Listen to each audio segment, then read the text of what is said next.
Hey, look out. It's Faith Talk Live. I'm Rick Probst. And I'm Dan Ratcliffe. On the screen there, if you're watching Facebook Live or YouTube Live, it's New York Times bestselling author and geopolitical expert Joel Rosenberg.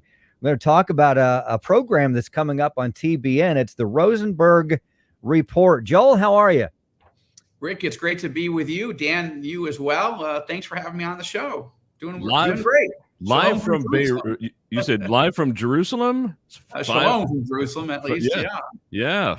Way ahead of us time-wise. So I guess it's not too late in the evening, so it's not time to go to bed yet for you. So that's good. Not at all. And I'm doing a blitz of media interviews all this week, and happy to do it. Awesome. That's good stuff, because October 6th will be here before we know it. We're excited about your program. Let's talk a little bit about it, about the show. What are you going to cover? Is it a half-hour show, an hour show? What are you going to cover?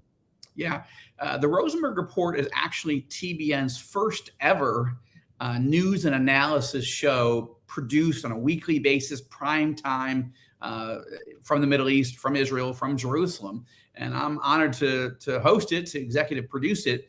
The Rosenberg Report will premiere on Thursday night, October 6th, at 9 p.m. Eastern, 6 p.m. Pacific. And we will be covering the biggest stories that are happening here in Israel and the broader Middle East, as well as the elections. We've got big elections coming up here in Israel on November 1st.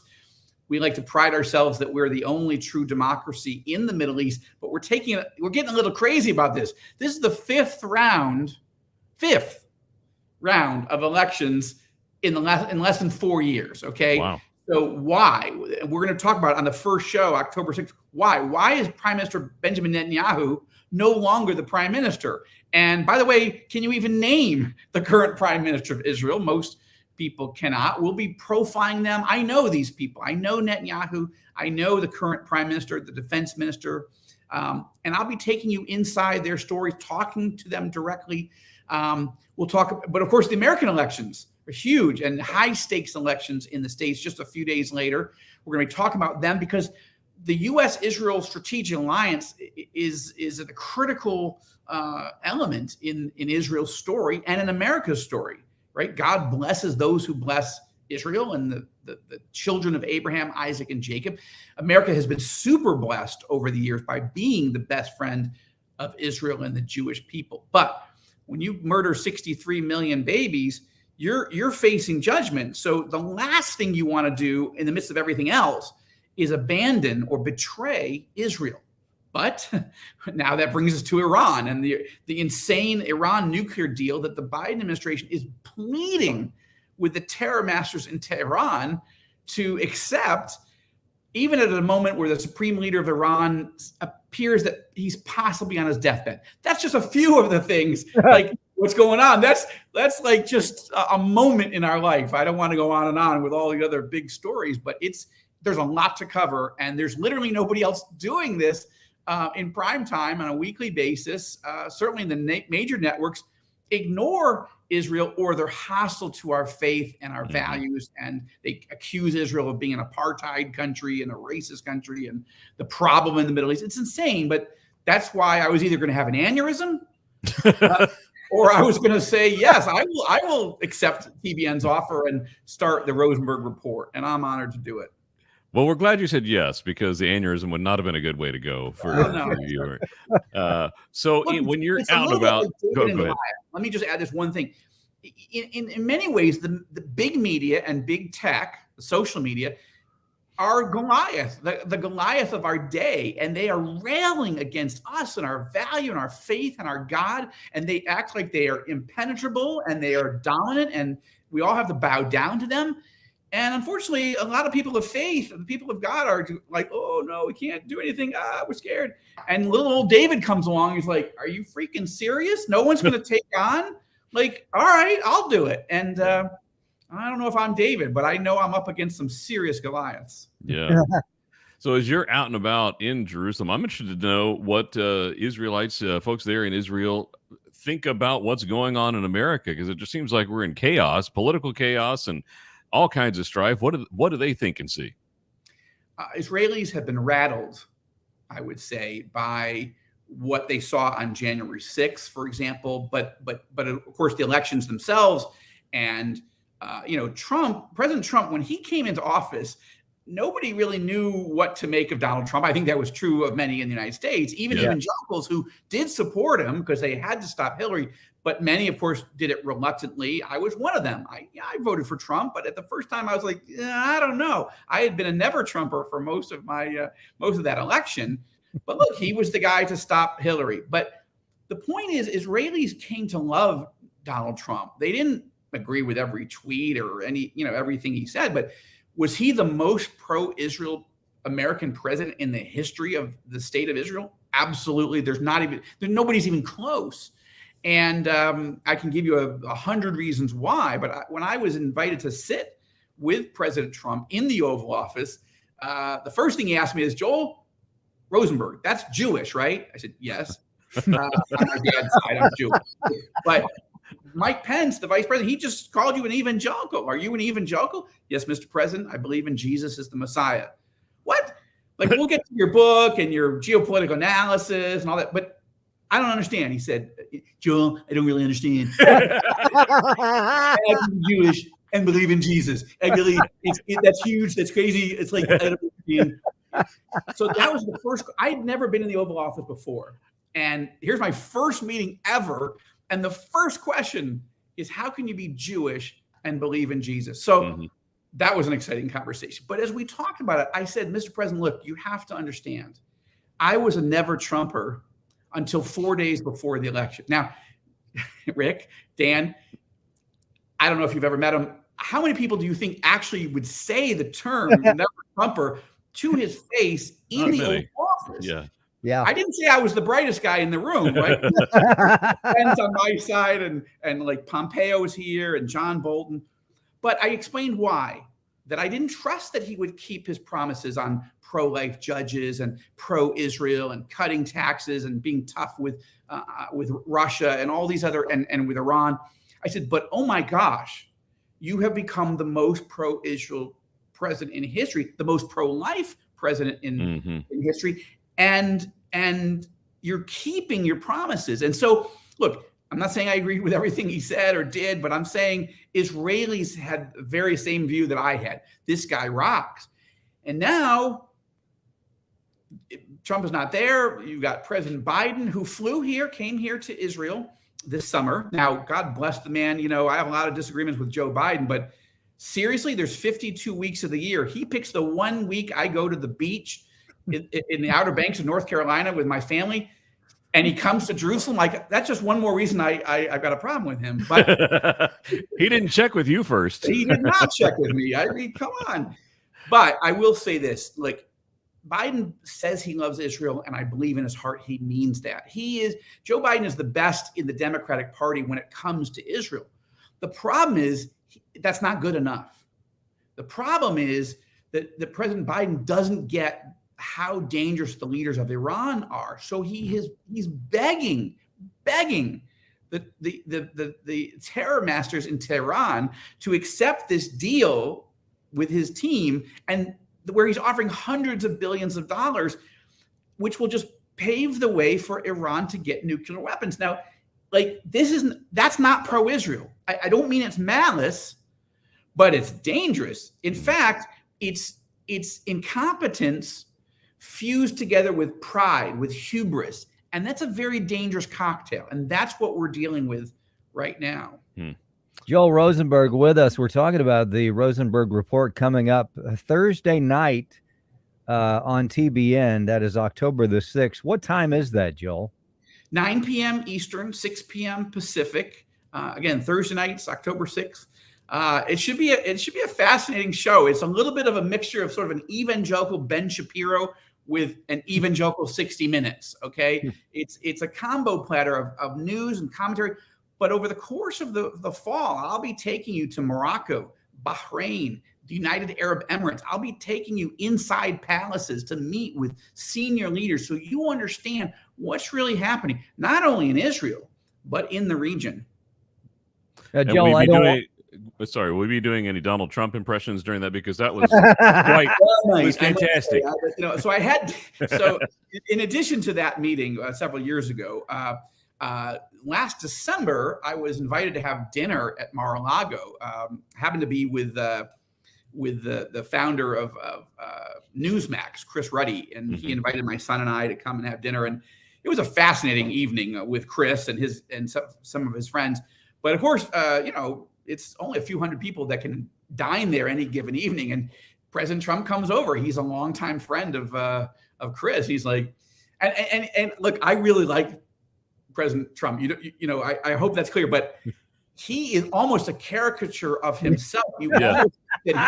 Jimmy Fallon doing an impression of himself. Yeah. Joel, it's incredible. This is like, it's bigger than China. My polls are off the charts. It's incredible. It's amazing. It's like, and it was just like so fun to talk to him about Israel and the Middle East and Iran, but American politics too. Really a fascinating question and a conversation. And I'll try to do some impressions. On the other hand, my staff's going, not gonna do it. Not gonna do it. Wouldn't be prudent. Very That's scary. Good. Very scary. All right. So I don't know. Maybe I shouldn't do impressions on that show. It's so serious. But anyway. Watch for comedian Joel Rosenberg on the Rosenberg Report. I love it.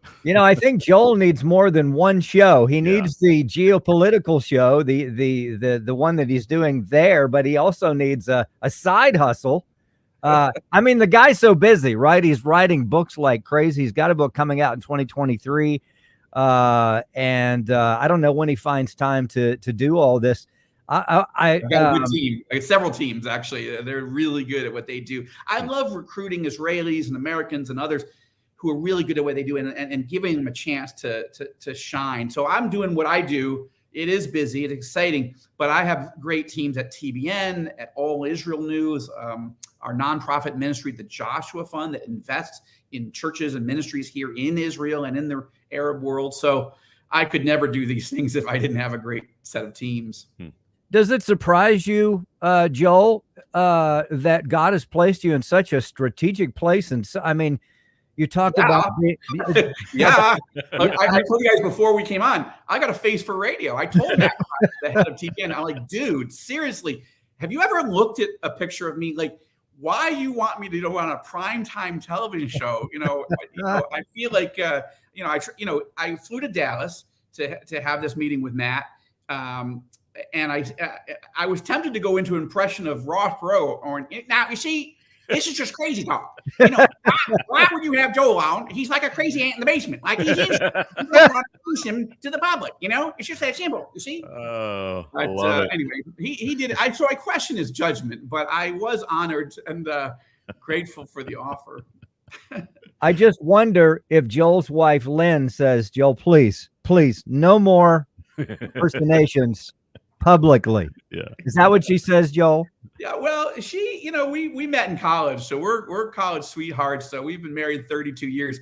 It's too late now. Like she got the worst end of this stick, but I will say that she knew exactly who I was in college. Now, she did not expect either that we would have such a public life. Meeting with the kings and the crown princes, the presidents and the prime ministers of almost every major country in this region, other than, the Ayatollahs in Iran. Like, we never pictured that. Being at the White House, meeting with the president, the vice president, and all the people that read my books too. Like, I met Mike Pence because he and his wife were in Congress at that time, and they were fans of my thrillers, and they just invited me to lunch one day.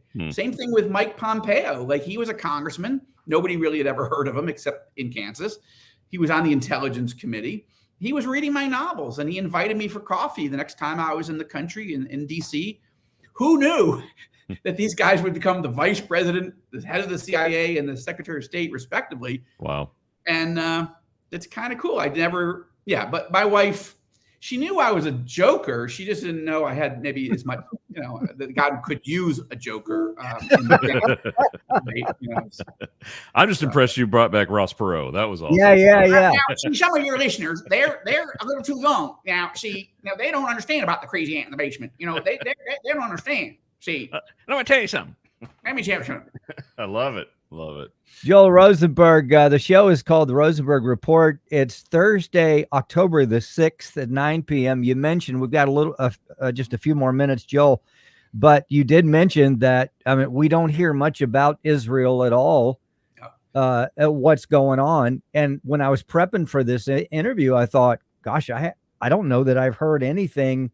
I can't remember the last time I've heard anything about what's going on in Israel. I know you're there. I know there's things happening. We do pray for the peace of Israel, but what is going on? No doubt there are people that are hungry and need to know what's going on. So what do you want people to walk away with each week?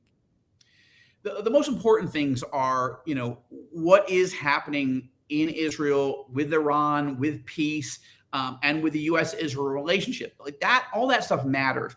But even more importantly than that is what is the spiritual dynamic in this region, right? It's not just that we want good and solid and credible, trustworthy news coverage of what we consider the big stories, geopolitics, Iran deals, nuclear threats, elections. That's important. It is, as well as being watchmen on the walls for the threats, but also what's happening with the church here. You don't, God forbid, 60 Minutes or NBC Nightly News or the Washington Post would try to cover the spiritual dynamic. But, more Muslims have come to faith in Jesus Christ and left Islam in the last 50 years than the last 14 centuries combined. Wow. More Jews have come to faith in Jesus, not just in Israel, but in the United States in the last 30 or 40 years than at any other time in human history. I'll be talking about the specific numbers that we know of, the dynamic, why, what is happening in the Middle East that's good? What are the big untold stories that are good? I'm going to profile, for example, the Billy Graham of Iran. This is a guy who was on the streets of Tehran in 1979 with his wife saying, "Death to America, death to Israel." Then he's like, well, maybe not death to America. We'd like to go to graduate school over there. And it's in the United States that these two got saved. And now they run the world's largest and most important gospel satellite television network, beaming the gospel in Farsi into Iran. Wow. That's a great story. And you're not going to hear that on 60 Minutes or any, CNN, God forbid, MSNBC. No. So where are you going to find that? If you can't find it on TBN, the world's largest and most watched Christian television network, then you're not going to find it anywhere. That's why I said yes to them. Wow. What a story. That's awesome. Love it. Can't wait to see that. And you said you got elections coming up in November, just like us, I guess, right before our elections. Yeah. What are you looking for there? What's coming up that might surprise folks? Well, I think the big question is, why can't now former Prime Minister Benjamin Bibi Netanyahu, why can't he create a coalition again? He's the longest serving leader in the history of modern Israel. Okay. No Prime Minister served as long as him. He signed and brokered 4 Arab-Israeli peace deals with President Trump. He got Trump to move the U.S. embassy to Jerusalem. And the list goes on and on of his accomplishments. Why? Why, after 4 elections and maybe now a 5th, will he not be able to form a coalition? Maybe he will this time. But and what is his future? Are we going to be saying the day after the Israeli elections that he's the comeback kid? Or are we going to be saying bye-bye Bibi? Most American Christians, Americans in general, they've never even heard of Yair Lapid, the current Prime Minister of Israel. Who is he? I know these men. I'm going to profile them. I'm going to take you inside. I'm going to show you interviews I've done with them. I'm going to unpack this so in a way that's understandable. I don't have a whole book to write about it. I love writing books, but this is television. And television makes me have to be a little more concise. Yeah. So it's going to be fascinating. These are big players with big responsibilities, right? The Bible talks about the sons of Issachar. These were, God praises these particular sons of Issachar in the Bible as men who understood the times Mhm. and knew what Israel should do. We're going to look for those types of men and women. But of course, America needs people who understand the times and know what should be done also. And they seem to be in short supply. Yeah. Yeah. Love that. Joel Rosenberg, author, best-selling author, New York Times best-selling author, and the host of the Rosenberg Report. It's on TBN on the 6th of October. Check it out, 9 p.m. RosenbergReport.com is a great place to go to. And find TBN. If you don't watch it regularly, you can Google it on DirecTV or satellite TV or just wherever you get your Cable, TV. lots of cable networks. Yeah. And JoelRosenberg.com is a great place to go to. Hey, Joel, next time, I'd like to catch up with you. If you're up for a next time, I'd like to catch up with you on the show. And then 2023, we'll talk about the next book coming out. And well, what that else? sounds great. I think that'd be incredible. It'll drive your ratings up. It'll be bigger than China. Fantastic. Love it. Joel C. Rosenberg. Check out the show. We got to take a break. We'll be right back. I'm Rick Probst. And I'm Dan Ratcliffe. This is Faith Talk Live.